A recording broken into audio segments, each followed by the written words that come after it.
हार्दिक स्वागत एवं अभिनंदन। विद्यार्थियों, अपन बात कर रहे हैं परमाणु की संरचना के बारे में। पुरानी क्लासों के अंदर अपन ने परमाणु के संरचना में उसके अंदर जिन वैज्ञानिकों ने मॉडल प्रस्तुत किए उन मॉडलों के बारे में अपन चर्चा कर रहे थे।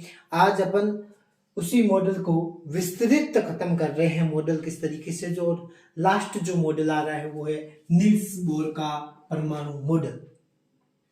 नील्स बोर ने जो परमाणु मॉडल प्रस्तुत किया था वो रदरफोर्ड के मॉडल की कमी जो थी उसका निवारण करके उनके नील्स बोर ने परमाणु मॉडल प्रस्तुत किया। नील्स बोर ने 1912 के अंदर परमाणु के बारे में अपना मॉडल प्रस्तुत किया, जिसमें निम्नलिखित तथ्य मौजूद थे। निम्नलिखित तथ्य इसके अंदर मौजूद थे। क्या कहा गया और क्या इसके बारे में चर्चा की गई, तो देखना। इलेक्ट्रॉन केवल कुछ निश्चित कक्षाओं में ही चक्कर लगा सकते हैं। इन्होंने कहा कि जो इलेक्ट्रॉन है वो कुछ निश्चित कक्षाओं के अंदर चक्कर लगा सकते हैं। कक्षा यहाँ कक्षा का मतलब जिन्हें इलेक्ट्रॉन की निर्धारित कक्षा कहा जाता है। ये जो है ना, इसका मतलब होता है ऑर्बिट,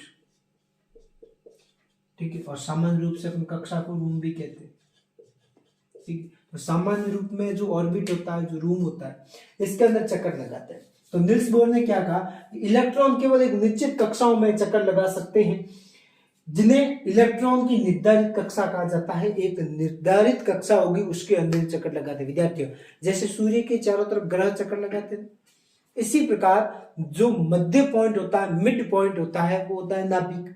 जो किसने बताया था? नाभिक के बारे में रदरफोर्ड ने बताया था, ठीक है। तो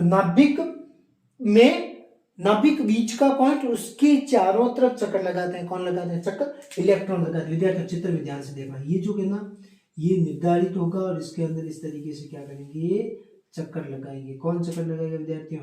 इलेक्ट्रॉन चक्कर लगाएंगे। इस तरीके से इसकी जो ये जो दिख रही है, ये जो लाइनिंग दिख रही है, इसको क्या कहते हैं? कक्ष कहते हैं, कोश कहते हैं, इंग्लिश में ऑर्बिट कहते हैं, रूम कहते हैं। इसके अंदर क्या करते हैं? ये चक्कर लगाते हैं।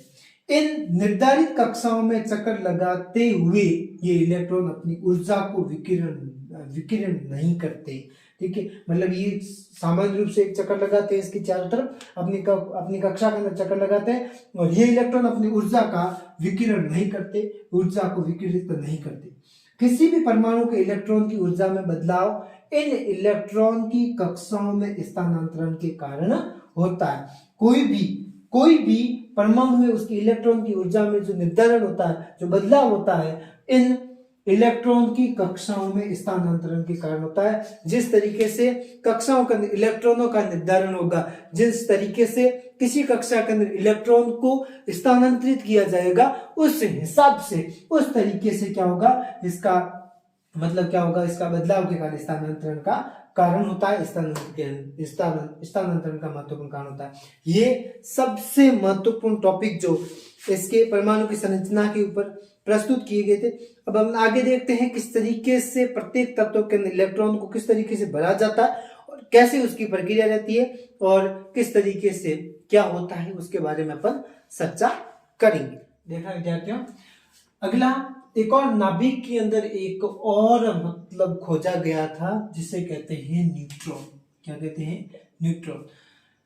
1932 में जेम्स चैडविक ने इसकी खोज की थी। 1932 के अंदर जेम्स चैडविक नाम का वैज्ञानिक था, उसने इसकी खोज की, जो अनावेशित और द्रव्यमान में प्रोटॉन के बराबर था।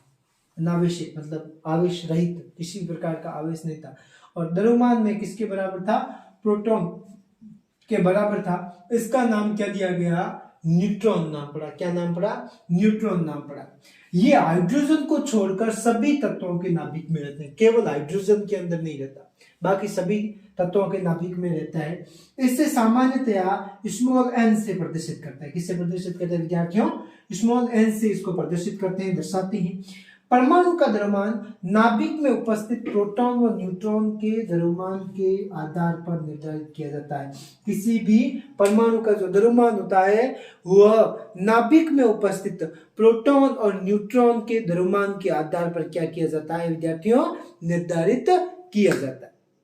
किसी भी नाभिक के अंदर प्रोटॉन और न्यूट्रॉन किस तरीके से व्यवस्थित रहते हैं, उस आधार पर इसको क्या किया जाता है, मतलब इसके द्रव्यमान को व्यवस्थित किया जाता है, निर्धारित किया जाता है। तो विद्यार्थियों आज के लिए बस इतना ही। आगे अपन एक और टॉपिक रहा है उसके ऊपर चर्चा करेंगे और फाइनली परमाणु को अपन फिनिश करेंगे, परमाणु के टॉपिक को खत्म करेंगे। उसके पश्चात नई राजा नई प्रजा के बाद नई राजा नई प्रजा ना क्या करना है, क्या स्टार्ट करना है। जैसे आपके कमेंट मुझे नहीं मिल रहे हैं कि सर जी क्या करना है, जैसे आपकी जो भी और रहेगा उस हिसाब से मैं सिलेबस आगे बताऊंगा। ठीक है, आपका अगर आ रहा है कि सर जी कोई कंपटीशन एग्जाम का टॉपिक बताऊंगा, कंपटीशन एग्जाम का, या फिर आपको अभी सर जी 10th का सिलेबस करवा दो या 11th 12th का करवा दो, उस हिसाब से मैं आगे बढ़ूंगा। ठीक है, तब तक अपनी क्लासें रेगुलर देखते रहिए, लाइक कीजिए, शेयर कीजिए, सब्सक्राइब कीजिए। राधे राधे, जय श्री कृष्णा, राम राम।